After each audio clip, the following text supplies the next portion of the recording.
Hello and welcome back to Film on High Reviews. Today we're going to be talking about the 2012 film Cosmopolis, directed by David Cronenberg, starring Robert Pattinson, Paul Giamatti, Sarah Gayton, Kevin Durand, and Juliette Binoche.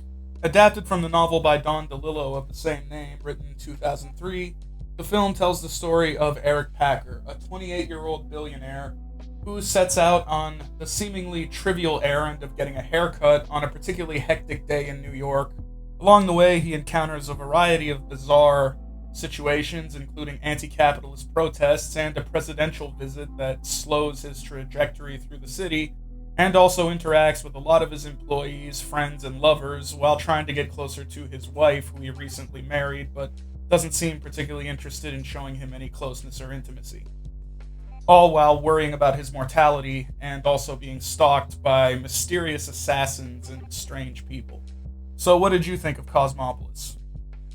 For a movie that takes place in a full day, it tells a whole story that at first kind of just doesn't make sense, but once you get to the very end, you're just there kind of like, Yeah, all it's that for that. well, it's definitely kind of a weird movie. And again, like I said, it's based on a book, and I've actually read the book. Well, I listened to the audiobook, but anyway. And I actually enjoyed it a lot, and it's definitely a strange kind of story. Like it's a pretty short novel. It's stream of consciousness kind of taking you into the head of this particular character.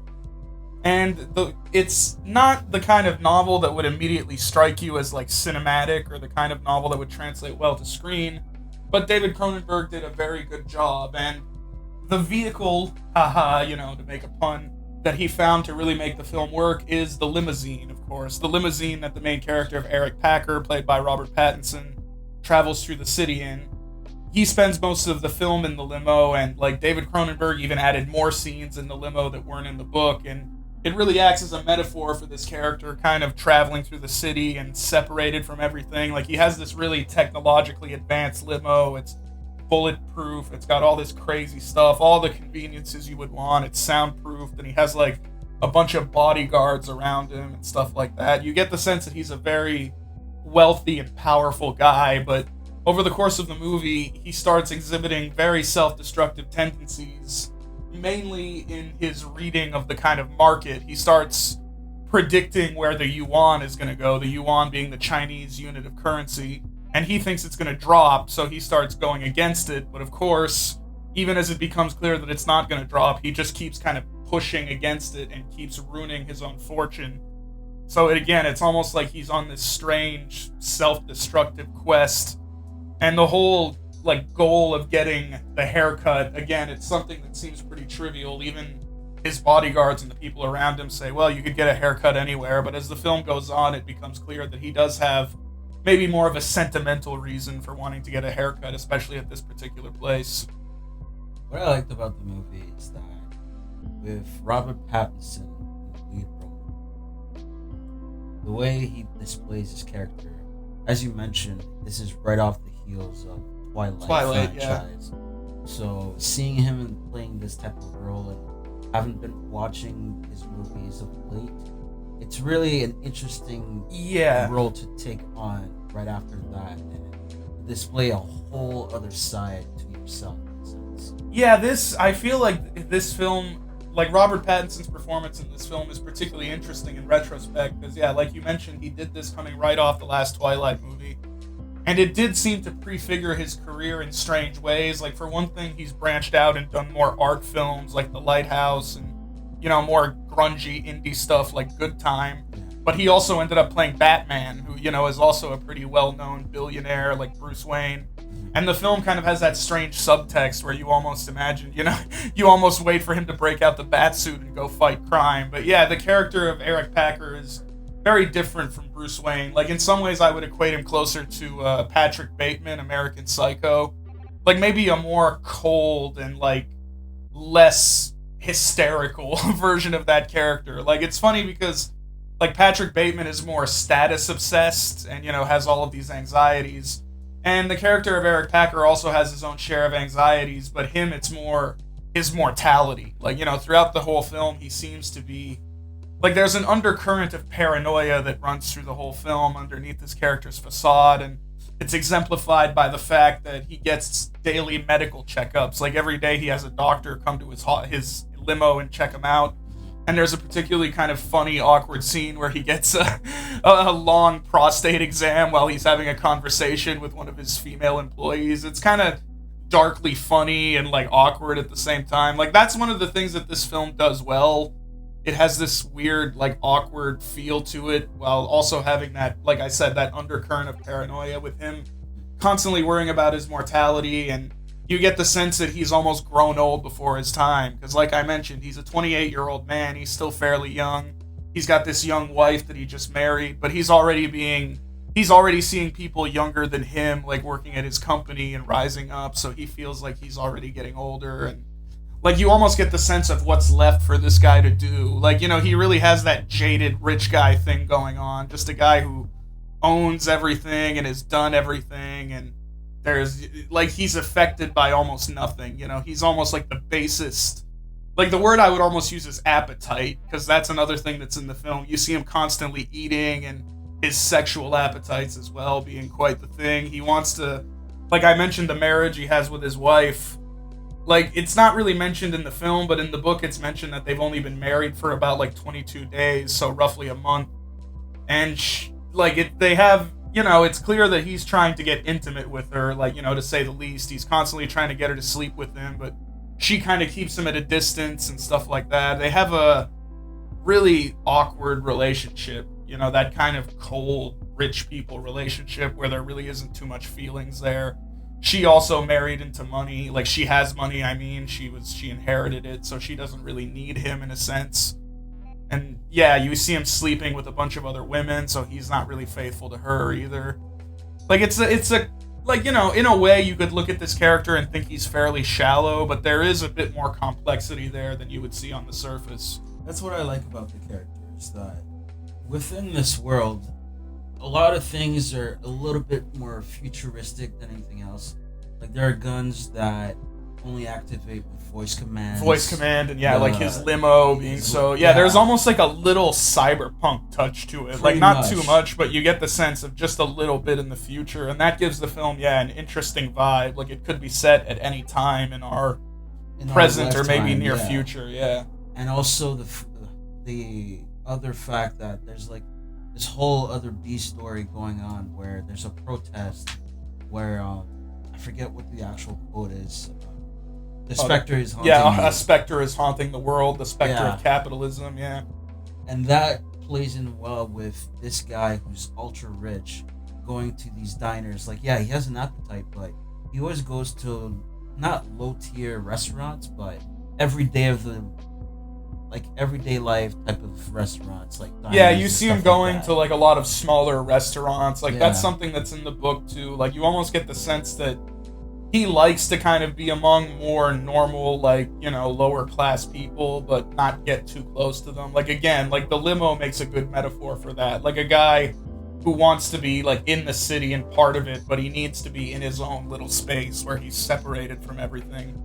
And like the whole anti-capitalist protesters, the rat is kind of a thing that recurs a lot in the movie. Like, the movie is it's opened with a quotation by, I think, a poet. It's the rat became the unit of currency, and that there's also like a conversation that the main character has with one of his employees where they speculate what would happen if the rat actually did become a unit of currency. And the anti-capitalists also use the rat as their symbol, so it's kind of an ironic sort of juxtaposition. And, you know, the rat to them represents the sort of corruption that these rich people represent. And that's another thing that makes this story interesting. Like I mentioned, the book was originally written in 2003, and Don DeLillo's a really well-respected American writer. He's written a lot of novels, and this one didn't get as warm a reception as his previous books did. Like, people didn't really dig it as much, and some people thought that the idea of like anti-capitalist protests like in New York on that level was ridiculous. But then, of course, Occupy Wall Street happened. Like,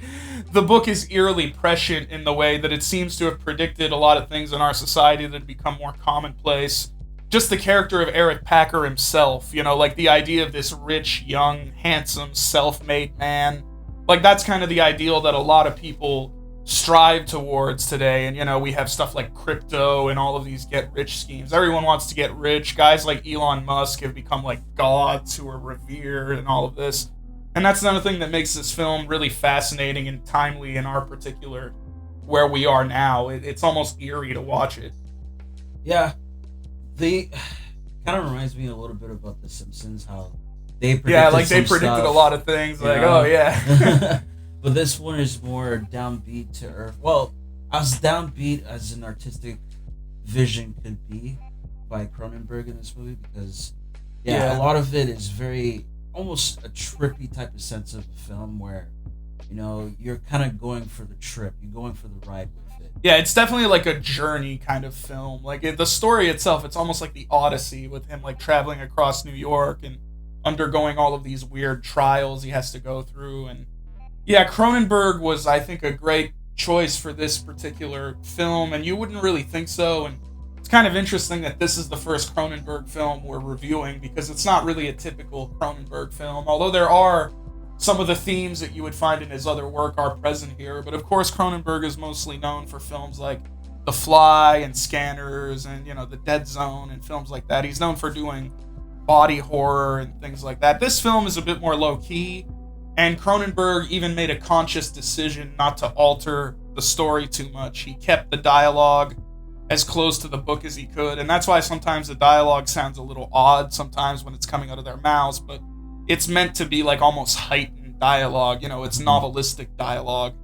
And he was able to bring a little bit of his own cinematic sensibility into it and play around with it, and he does like recognize the more comedic aspects of the story. There is almost like a dark humor to it, and like odd moments of depth that you wouldn't really expect in a story like this. But it is definitely like a hard film to sell. Like a lot of it is just conversations. Like, a lot of it is conversations in limos talking about really weird, obscure things. So I could see a lot of people not really liking the movie on that merit, or thinking it's just pretentious or empty. But I enjoyed it. I enjoyed a lot of these conversations. Like there's a lengthy conversation in the film that Eric Packer has with one of his employees, played by Samantha Morton. And they're talking about like the future of capital and technology and capital, and how these things are tied together, and how time has become corporatized. It's a corporate asset now.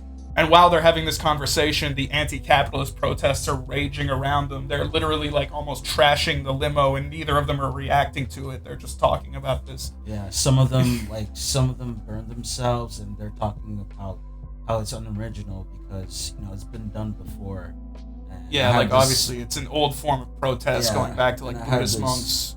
I had this thought that, what does it take for these people to stop original thought? And how can you get an original thought? Well, I don't know. I think it would take more than that. It was just one of those things where they're talking about it so callously, and these people are trying to say something. Well, it's because they don't understand it. They don't relate to it. Like, it's so far away from them that it's not even something they can really understand, or maybe even want to understand. And yeah, like the other interesting aspect of the film is, again, I mentioned the undercurrent of paranoia, because the main character is being hunted by an assassin, essentially. He finds out early in the film from one of his bodyguards that, there's someone hunting for him, and throughout the whole film, you're never quite sure where this person is or where they're going to come from. And of course, it does eventually build up to a final confrontation. And the assassin is played by Paul Giamatti, who does a really wonderful job. Like, Paul Giamatti's a great actor. He just kind of shows up in the last act and steals the film. But Robert Pattinson is also great. Like, I thought this was a good performance from him, and it's well suited, like, especially coming off Twilight. Like, I felt like this was a particularly good choice for him, because, it's sort of playing off his sort of, handsome young man status, playing that kind of character, but also a character that can allow you to express more depth and do something a bit more complex than you would find in the average script. Yeah. Honestly, when did this movie come out? 2012. Yeah, so this came out during the year that Avengers came out.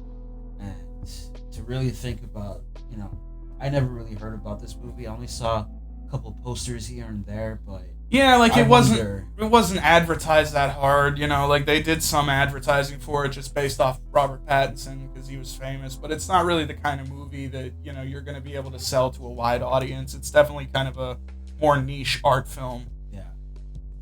Yeah, but if you don't mind that kind of thing, like it's definitely, you know, it's the kind of film that it's a thinking kind of film, you know, like it's a film that demands that you think and sort of reflect on the ideas that it's putting forward. And again, I'm sure some people might watch it and just think like, oh, it's empty, it's pretentious psychobabble, but it's delivered and presented in an interesting way and well performed. It's a good film. Yeah, I really dug it. Yes, it is kind of slow, but if I were to give it a rating, I would give it 3.5 out of 5. Yeah, I'll give it a 3.5 out of 5 as well. This movie, like you said, it ponders on the questions of mortality, what it is to be rich versus poor, you know, and what meaning can you give yourself in life, especially in the end when Paul Giamatti confronts Robert Pattinson's character, where you really get to just see the bare bone minimum of Yeah, what that's these where guys' lives are. yeah, exactly. That's where a lot of the ideas of the film sort of come together. And it all leads to a pretty interesting climax all in all. Like again, Cronenberg plays it in an interesting way where he doesn't give away too much. He doesn't really tell you how you should feel about the issue one way or another. Like again, it's the kind of film you really need to sit down and watch and make your own mind up about. And yeah, like the parallels to our current society are pretty eerie and spot on. Like it's I gotta hand it to Don DeLillo. He saw where we were headed. So good job, sir. This has been Film on High Reviews. Peace. Later.